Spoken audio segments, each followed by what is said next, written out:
हाय everyone. So दोस्तों, welcome to my channel. So दोस्तों, आज रक्षाबंधन है, एक स्पेशल डे है, आप सभी लोग जानते हैं। तो आज हम लोग दोस्तों एक बेसिक स्टार्ट करने वाले हैं सॉम के लिए। ओके, सो आज हम लोग देखेंगे सॉम। ओके, तो SOM SOM means the strength of material. Okay, so ये एक मैकेनिक्स का ही पार्ट है। तो ये कैसे आया, ये इसमें इसका जो बेसिक कॉन्सेप्ट है वो कहाँ से आ रहा है वो पहले थोड़ा देख लेते हैं।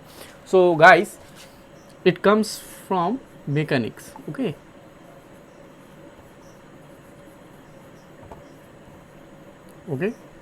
तो मैकेनिक्स क्या है दोस्तों? मैकेनिक्स में क्या होता है? ये एक स्टडी है किसके ऊपर? मूविंग या स्टेशनरी जो हमारा बॉडीज़ है उसके ऊपर, और जो bodies influenced by some external forces. Okay, the study of moving and stationary bodies, in this mechanics we deal with the, इस यहाँ पे मैं लिख देता हूँ। Okay, so we deals with the moving and stationary bodies influenced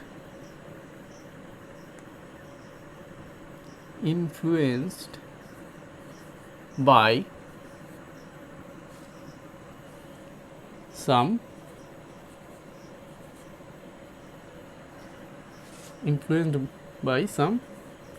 forces।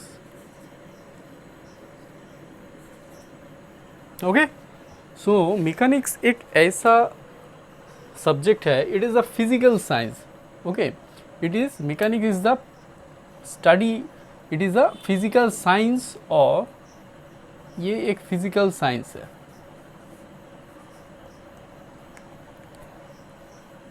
Physical science, it is a physical science. Okay, it is a physical science where we, यहाँ पे लिख देता हूँ इसको, where, okay, so it is the physical science where we deals with the moving and stationary bodies influenced by some forces। okay, ये है हमारा mechanics. Okay, so mechanics को अगर हम बॉडी के हिसाब से उसको डिवाइड करें कि एक तो बॉडीज हमारा होता है दो टाइप्स का, ठीक है, एक होता है रिजिड बॉडी, एक होता है डिफॉर्मेबल बॉडी। उस बॉडी के हिसाब से अगर इस मैकेनिक्स को हम डिवाइड करें तो वो इसका क्लासिफिकेशन कैसा होता है थोड़ा सा इसमें देखते हैं, ठीक है। तो मैकेनिक्स को हम लोग दो पार्ट में डिवाइड करते हैं, एक है रिजिड बॉडी को स्टडी करते हैं, एक है डिफॉर्मेबल बॉडीज को, डिफॉर्मेबल बॉडी, ठीक है। मैकेनिक्स में ये इन दोनों को अलग अलग से स्टडी किया जाता है।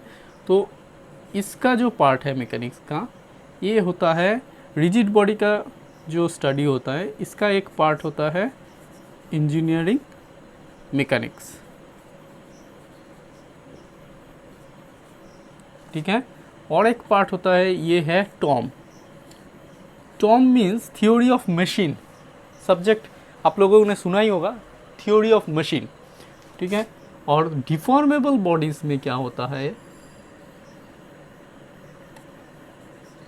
एक होता है सॉलिड, एक होता है फ्लूइड या लिक्विड बोलना सही नहीं होगा, ये फ्लूइड ही सही टर्म है, ठीक है। सॉलिड और फ्लूइड। और सॉलिड में क्या है, सॉलिड को अगर डिवाइड करें हम, एक होता है स्टैटिक और एक होता है डायनामिक। तो इस जो पार्ट है स्टैटिक, इसको हम लोग क्या बोलते हैं, this is the sum. Okay, या इसे हम बोल सकते हैं सॉलिड मैकेनिक्स, एसएम भी बोल सकते हैं, ठीक है। और इसको क्या बोल सकते हैं, इसको हम लोग थ्योरी ऑफ इलास्टिसिटी भी बोल सकते हैं, ठीक है। तो इसका क्या नाम है, तो दोस्तों कुल मिला के हमारा जो सॉम है, सॉम एक्चुअली है क्या, ये एक स्टडी है किसके बारे में, solid static solid deformable bodies के बारे में स्टडी है, जिसको हम सॉम बोलते हैं, ठीक है। ये है बेसिक सी चीज़ें कि सॉम एक्चुअली कौन से कैटेगरी में पड़ता है मैकेनिक्स के, ठीक है। तो इसमें हम लोग देखते हैं कि ये है एक स्टैटिक सॉलिड डिफॉर्मेबल बॉडीज़ का जहाँ पे हम लोग स्टडी करेंगे, उसे हम लोग strength of material, solid mechanics या थ्योरी ऑफ इलास्टिसिटी बोल सकते हैं। और थ्योरी ऑफ इलास्टिसिटी क्यों बोलते हैं, क्योंकि हम लोग जो स्टडी करते हैं वो विद इन इलास्टिक लिमिट करते हैं, ठीक है। स्ट्रेंथ ऑफ मटेरियल में जो हमारा स्टडी होगा वो विद इन इलास्टिक लिमिट ही होगा, ठीक है। तो क्यों होगा ये मैं बाद में डिस्कशन करूँगा थोड़ा, ठीक है। तो ये हो गया मेरा क्लासिफिकेशन यहाँ पे। तो यहाँ पे दोस्तों अगर देखेंगे कि बॉडीज़ जो है, जो मैंने देखा कि एक होता है रिजिड बॉडी। क्या होता है, रिजिड बॉडी। ये बॉडी है क्या एक्चुअली, रिजिड बॉडी एक्चुअली में रिजिड बॉडी एग्जिस्ट ही नहीं करता है यूनिवर्स में। एक्चुअली रिजिड बॉडी क्या होता है, नो चेंज इन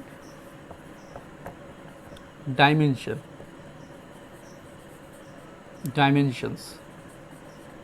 मतलब रिजिड बॉडी एक ऐसा बॉडी है जिसमें आप जितना भी लोड लगा ले लेकिन वो डिफॉर्म नहीं होगा, उसका मतलब उसका डायमेंशन का कुछ चेंज नहीं होगा। मतलब ये प्योर एक रिजिड बॉडी है, लेकिन ऐसा बॉडी यूनिवर्स में कहीं भी नहीं है।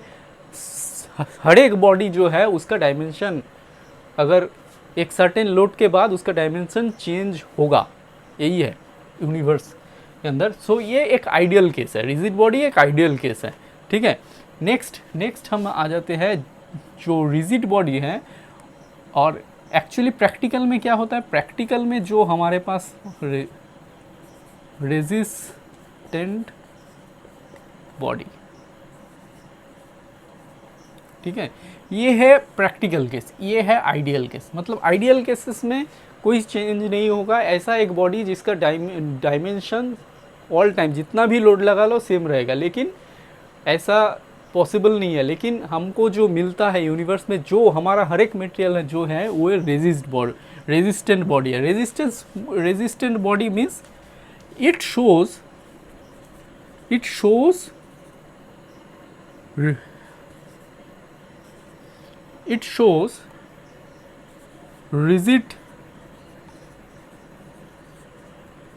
rigid behavior up to a certain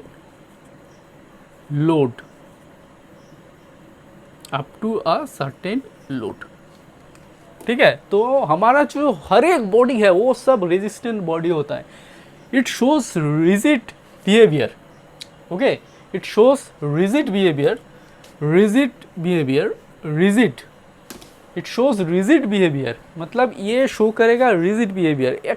हर एक मटेरियल का एक लिमिट होता है कि इस, और हर एक कंपोनेंट का एक लिमिट होता है कि ये इतना लोड झेल लेगा। मतलब इतना लोड तक इसका डायमेंशन का कुछ चेंज नहीं होगा, लेकिन उसके बाद अगर जाएंगे तो उसका डायमेंशन चेंज होगा, उसका डिफॉर्मेशन भी होगा, सब कुछ होगा। तो ये जो है, ये सब जो बॉडीज़ होता है वो रेजिस्टेंट बॉडी होता है। तो प्रैक्टिकल केसेस में हमारा जो हर एक चीज़ है, कंपोनेंट है, मटेरियल है, सब जो बना हुआ है वो रेजिस्टेंट बॉडी है एक, ठीक है। तो इसको समझ लेते हैं हम लोग, समझ लिया ऑलरेडी, बहुत ही इजी चीज़ है। नेक्स्ट हम लोग आ जाते हैं डिफॉर्मेबल बॉडीज़ के। Deformable body. तो डिफॉर्मेबल बॉडी उसमें क्या, डायमेंशनल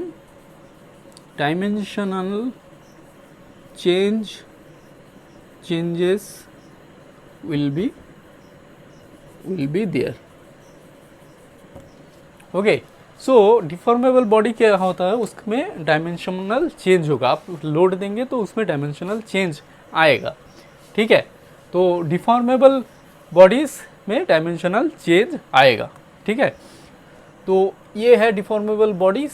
और डिफॉर्मेबल बॉडीज़ में देखिए आप जो बोल सकते हैं कि एक ऐसा जो मटेरियल है डिफॉर्मेशन, जिसमें डिफॉर्मेशन होता है, और आप रेजिस्टेंट बॉडी, मैंने पिछले ही पढ़ाया था इसके आगे कि रेजिस्टेंस बॉडी हर एक मटेरियल होता है, लेकिन एक ऐसा चीज़ जो है जो रेजिस्टेंट बॉडी नहीं है वो क्या है, वो है fluid. Fluid is not a resistant body, deformable body है बट ये एक रेजिस्टेंट बॉडी नहीं है, ठीक है।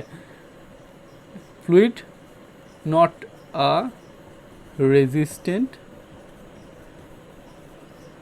Body, clear. सो ये फ्लूइड एक रेजिस्टेंट बॉडी नहीं है, ठीक है। तो ये समझ में आ गया होगा डिफॉर्मेबल बॉडी जिसमें डायमेंशनल चेंज होगा, मतलब लोड देंगे तो उसमें डायमेंशनल चेंजेस आएगा, ठीक है। अगर उसमें ऐसा भी हो सकता है कि वो सर्टेन लोड, मैंने पिछले ही जो बॉडीज़ के बारे में बताया था कि डिफॉर्मेबल बॉडीज़ में डायमेंशनल चेंज आ रहा है, ऐसा हो रहा है कि इनिशियली वो रिजिड बिहेवियर शो कर रहा है, लेकिन फिर भी उसका एक सर्टेन अमाउंट ऑफ लोड के बाद उसका डायमेंशन चेंज होगा। तो ये डिफॉर्मेबल बॉडीज़ हैं। रेजिस्टेंस बॉडी भी डिफॉर्मेबल बॉडीज़ है, क्योंकि एक सर्टेन लिमिट के बाद वो डिफॉर्म कर जाता है, ठीक है। तो all the metals are deformable bodies, components जो होता है, ठीक है। तो हम लोग सॉम में डिफॉर्मेबल बॉडीज़ के बारे में ही पढ़ेंगे। रिजिड बॉडी तो होता नहीं है, और जो है रेजिस्टेंट बॉडी एक्चुअली वो हमको प्रैक्टिकली मिलता है, वो भी डिफॉर्मेबल बॉडीज़ ही हैं, ठीक है। तो ये हम लोग स्टडी करते हैं सॉम में, ठीक है। Next, what is SOM, strength of material किसे हम बोलेंगे। सॉम is the study of, SOM क्या है, study of internal resistant forces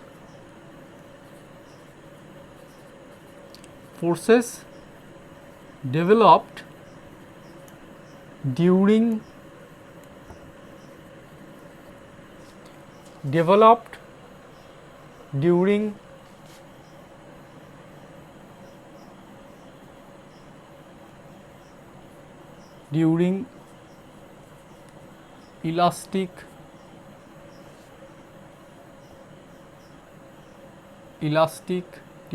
elastic deformation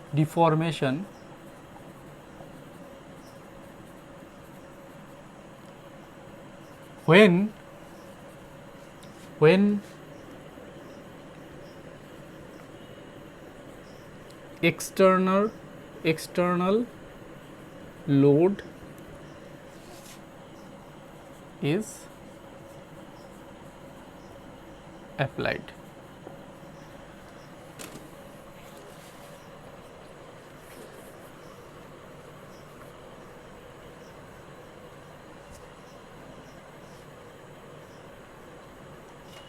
So SOM is the study of internal resistance forces developed during elastic deformation when external load is applied।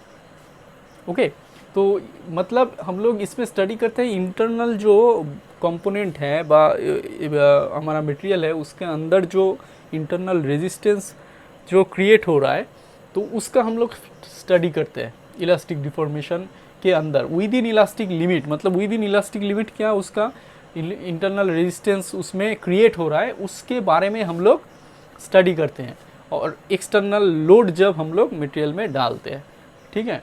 तो ये हो गया हमारा सॉम का डेफिनेशन। ठीक है, हो गया।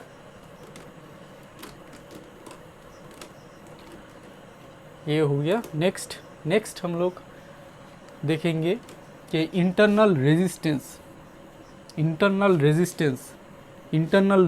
कब प्रोड्यूस होता है, जब हम लोग एक्सटर्नल कुछ फोर्स लगाएंगे तभी इंटरनल रेजिस्टेंस क्रिएट होगा कंपोनेंट के अंदर या मटेरियल के अंदर। ओके, अगर हम लोग कुछ नहीं डालेंगे, कुछ भी एक्सटर्नल फोर्स नहीं डालेंगे तो उसमें इंटरनल रेजिस्टेंस फोर्स क्रिएट नहीं होगा। ठीक है, सपोज मैं हीट दे रहा हूँ कोई भी एक कंपोनेंट को, वो एक्सपेंड कर रहा है, फ्रीली एक्सपेंड कर रहा है, उसमें कुछ भी बाधाएं नहीं है, तो उसमें हमारा resistance, internal resistance will be zero. Okay, तो उसमें कोई भी स्ट्रेस डेवलपमेंट नहीं होगा। मतलब उसको अगर आप लोग एक्सटर्नली उसको कोई एक रेस्ट्रिक्शन देंगे तभी वो एक्सपेंड करने से क्या होगा, उसमें रेस्ट्रिक्शन आएगा तभी वो क्या होगा, इंटरनल रेजिस्टेंट प्रोड्यूस करेगा। ठीक है, मतलब फ्री एक्सपेंड कर रहा है तो उसमें तो रेजिस्टेंस आएगा ही नहीं। ठीक है, तो ऐसा ही एक चीज़ है कि इंटरनल रेजिस्टेंस जो है, सपोज मान लो कि ये मेरा एक मटेरियल है। ठीक है, तो यहाँ पे क्या बैठा हुआ है, एटम्स है, ये हमारा एटम्स है। ठीक है, ये बॉन्ड है, एटम्स है, तो मैं यहाँ पे पी लोड लगा रहा हूँ, पी लोड से इसको खींच रहा हूँ। ठीक है, खींचने से क्या होगा इसमें, तो ये जो एटम्स है इसको लोड से क्या होगा, ये एटम्स ये जो पोजीशन है, इस पोजीशन से बाहर निकल के इधर, मतलब एटम्स यहाँ पे आ जाएगा, ये एटम खिसक के यहाँ पे आ जाएगा। मतलब नॉर्मल जनरल सेंस में बोले तो इसका क्या होगा, इलोंगेशन होगा, ये मटेरियल क्या होगा, इलोंगेट कर जाएगा। ठीक है, इसका लेंथ पहले L था सपोज, अभी क्या होगा, अभी इसका L प्लस डेल L, मतलब चेंज इन लेंथ, यहाँ पे लेंथ कुछ इंक्रीज कर जाएगा। ठीक है, तो यहाँ पे ये जो एटम है, ये इसका जो पोजीशन है, देखो ये पोजीशन चेंज हो रहा है, तो लोड देने से इसका पोजीशन क्या हो रहा है, चेंज हो रहा है। तो ये जो पोजीशन चेंज हो रहा है, इसी वजह से क्या होगा, जब इसको खींचते हैं तो ये जो एटम्स है इसके बॉन्डिंग्स के अंदर क्या हो जाएगा, एक रेजिस्टेंस फोर्स क्रिएट हो जाएगा। ठीक है,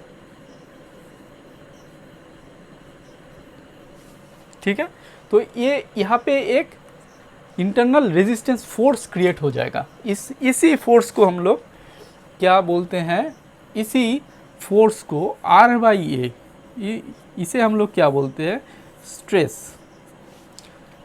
इसी internal resistance force by area, इसे ही हम लोग क्या बोलते हैं, stress of this material. Okay, तो इसी R को, अभी क्वेश्चन है कि ये R तो हम लोग नहीं लिखते हैं क्योंकि R हम लोग मेज़र नहीं कर सकते डायरेक्टली, R स्ट्रेस हम लोग मेज़र नहीं कर सकते हैं, लेकिन क्या है, हम लोग थ्रू न्यूटन्स का थर्ड लॉ मालूम है को कि एक्शन जितना देंगे वहाँ से भी उतना ही रिएक्शन आएगा। तो उस हिसाब से यहाँ पे P है तो P और R क्या हो जाएगा, इक्वल हो जाएगा। इसी वजह से हम लोग क्या लिखते हैं, P/A।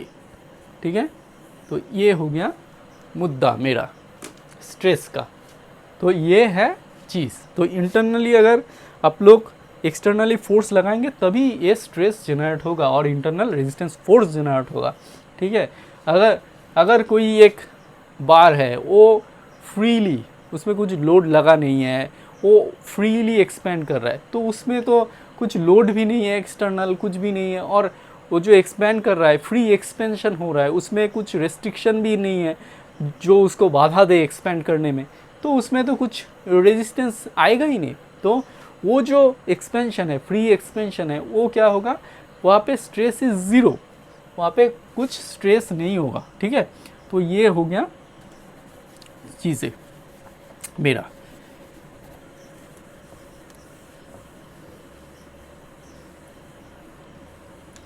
यहाँ पे एक बहुत ही इम्पोर्टेंट बात है जो है कि हम लोग विद इन इलास्टिक लिमिट, ये क्यों बोल रहे हैं, इलास्टिक लिमिट के अंदर क्यों मतलब इलास्टिक लिमिट के अंदर, मतलब इलास्टिक होना चाहिए। इसके अंदर इलास्टिक लिमिट के अंदर हम लोग क्यों इसको पढ़ते हैं, क्योंकि इलास्टिक लिमिट के बाहर क्यों नहीं पढ़ते? तो एक तो रीज़न देखो, इलास्टिक लिमिट में अंदर में क्या होता है, टोटल रिकवरी हो जाता है किसका, बॉडी का। वो जो पहले था वो सेम साइज में आ जाएगा, टोटल रिकवरी हो जाएगा इलास्टिक लिमिट के अंदर। लोड देने से क्या होगा, उसका थोड़ा बहुत डिफॉर्मेशन होगा, लेकिन लोड हटाने से वो फिर अपना पोजीशन में बैक कर जाएगा। तो ये एक बहुत ही इम्पोर्टेंट पॉइंट है। इसीलिए हम लोग क्या करते हैं, इलास्टिक लिमिट के अंदर ही हम लोग डिज़ाइन भी करते हैं और क्या करते हैं, और इसको स्टडी भी करते हैं कि इलास्टिक लिमिट्स के बाहर नहीं जाएंगे। परमानेंट डिफॉर्मेशन होगा, उसके अंदर ही हमको डिज़ाइन करना है, मतलब इलास्टिक लिमिट के अंदर ही हमें डिज़ाइन करना है, ऐसा कंपोनेंट बनाना है, ऐसा कुछ स्ट्रक्चर बनाना है कि परमानेंट डिफॉर्मेशन ना हो। ठीक है, उसको लेकर ही हम लोग डिज़ाइन करते हैं। नेक्स्ट और एक क्या है, और है एक with in elastic limit deformation is less.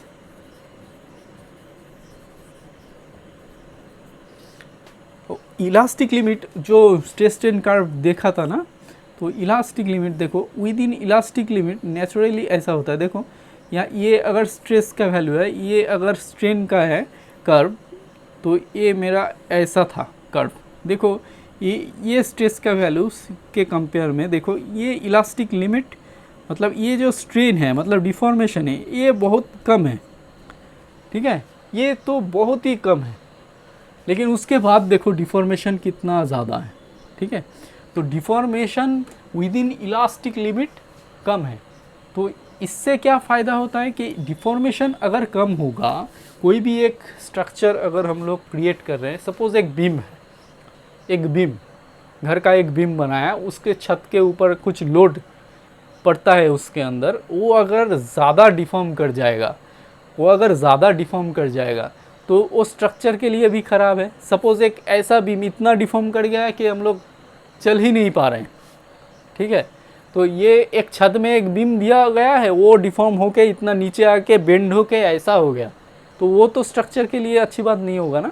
इसीलिए डिफॉर्मेशन जितना कम होगा तो वो अच्छा है हमारे स्टडी के लिए। ठीक है, तो इसीलिए हम लोग क्या करते हैं, टोटल रिकवरी ये और डिफॉर्मेशन लेस होता है इलास्टिक लिमिट के अंदर, इसीलिए हम लोग इलास्टिक लिमिट के अंदर ही इसको स्टडी करते हैं। ठीक है, क्लियर है इतना तक? ठीक है, नेक्स्ट हमारा आ जाएगा एम। हम इसको क्यों स्टडी करते हैं, इस सब्जेक्ट को, इसका एम क्या है? इसका एक ही एम है कि हम लोग जो एक्सप्रेशंस है उसको डिराइव करें। किसका एक्सप्रेशन? स्ट्रेस, स्ट्रेन और डिफॉर्मेशन का जो एक्सप्रेशंस है उसको डिराइव करें। उससे क्या फ़ायदा होगा हम लोग देखते हैं। पहले इसको लिख लेते हैं कि क्या होता है। To derive expressions for deformation, stress and strain in different loading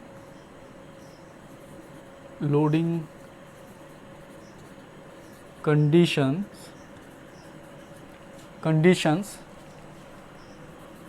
with the help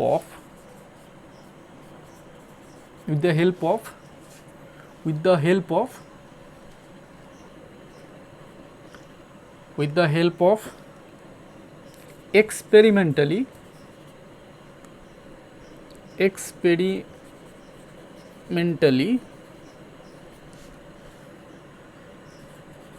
obtained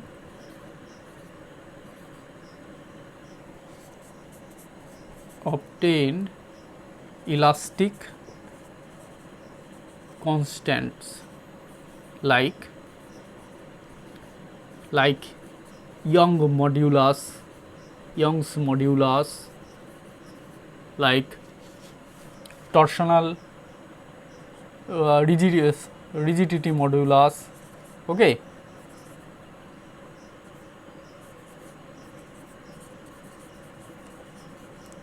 ठीक है। तो दोस्तों ये जो है ये क्या है, हमारा एम है।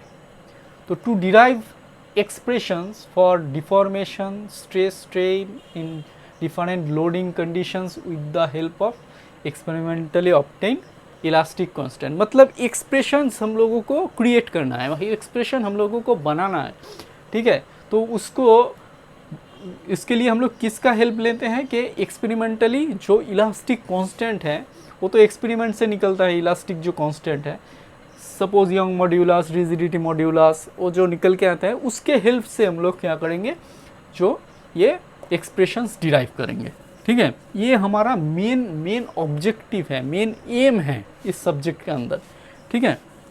क्यों है, क्यों ऐसा एम है, इससे क्या फ़ायदा है, इससे हाँ फ़ायदा तो बहुत है, क्योंकि भैया अगर डिज़ाइन करना है तो ये एक्सप्रेशन तो लगेगा ही, एक्सप्रेशन अगर मालूम होगा तो ही हम लोग डिज़ाइन कर पाएंगे। कैसे, सपोज़ ये एक बीम है, ठीक है, इसमें एक लोड दिया, कैंटिलीवर बीम है, तो बीम ऐसे क्या हो जाएगा, इस पोजीशन में डिफ्लेक्ट हो जाएगा। तो ये जो है इसका पोजीशन है, ये क्या होगा, ये हम दे दिया डिफ्लेक्शन, ये आ गया हमारा डिफ्लेक्शन। तो भैया अगर हम लोग इस डिफ्लेक्शन का जो फॉर्मूला है, एक्सप्रेशन है, उसको अगर नहीं जानते हैं तो ये जो डिज़ाइन है, ये जो बीम है या कैंटिलीवर बीम है, इसको हम लोग डिज़ाइन कैसे करेंगे प्रॉपरली। देखते हैं कि इसका जो जनरल फार्मूला, सपोज़ मैं इसका WL3/3 ये 3EI ये आता है, ठीक है। सपोज़ इसका जो फॉर्मूला है डिफ्लेक्शन का ये है WL3/3EI। तो भैया अगर ये एक्सप्रेशन अगर मालूम नहीं होगा, ये है इसका डिफ्लेक्शन, कैंटिलीवर बीम का ये पॉइंट लोड यहाँ पे लग रहा है, तो ये इसका अगर यहाँ पे डिफ्लेक्शन हमको मालूम नहीं रहेगा तो हम लोग इस बीम को कैसे कैलकुलेट करेंगे। सपोज़ मेरा डिफ्लेक्शन, एक डिफ्लेक्शन का वैल्यू दिया हुआ है, ठीक है, मेरा इतना डिफ्लेक्शन होता है जनरली, मुझे बोला गया कि ये डिफ्लेक्शन जो है मैक्सिमम डिफ्लेक्शन 5 mm से ज़्यादा नहीं होगा, मतलब मैक्सिमम 5 mm होगा इसका डिफ्लेक्शन से ज़्यादा। तो WL3/3EI, ठीक है। तो यहाँ पे WL3 ये 3E सब मालूम है मुझे, ठीक है।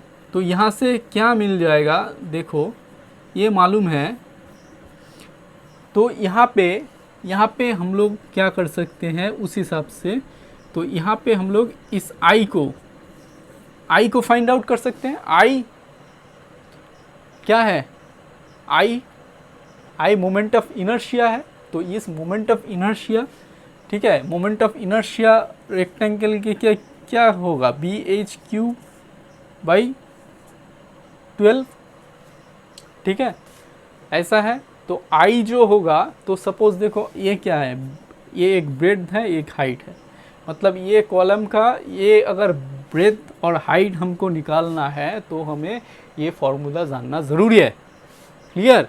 तो I जो है इसको अगर निकालना है तो I मतलब ये, तो ये जो है ब्रेड्थ और हाइट इसका कॉलम का या बीम का निकालना है तो हमें ये फॉर्मूला जानना ज़रूरी है। तो ये फॉर्मूला तो हमको निकालना ही पड़ेगा, तो इसको स्टडी करना पड़ता है।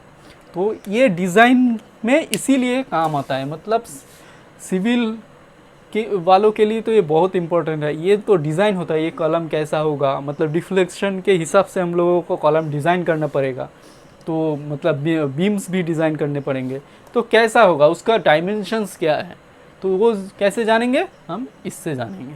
तो इसीलिए इम्पॉर्टेंट है हमारा ये एक्सप्रेशंस। Okay, clear. सो दोस्तों आज मैंने थर्मोडायनामिक्स का बेसिक्स जो है उसको आपको बोला, उसका एम आपको बताया, डिफरेंट बॉडीज़ के बारे में बताया। तो नेक्स्ट डे फिर नया कुछ टॉपिक देखेंगे। आज के लिए फ़िलहाल इतना ही। Okay bye.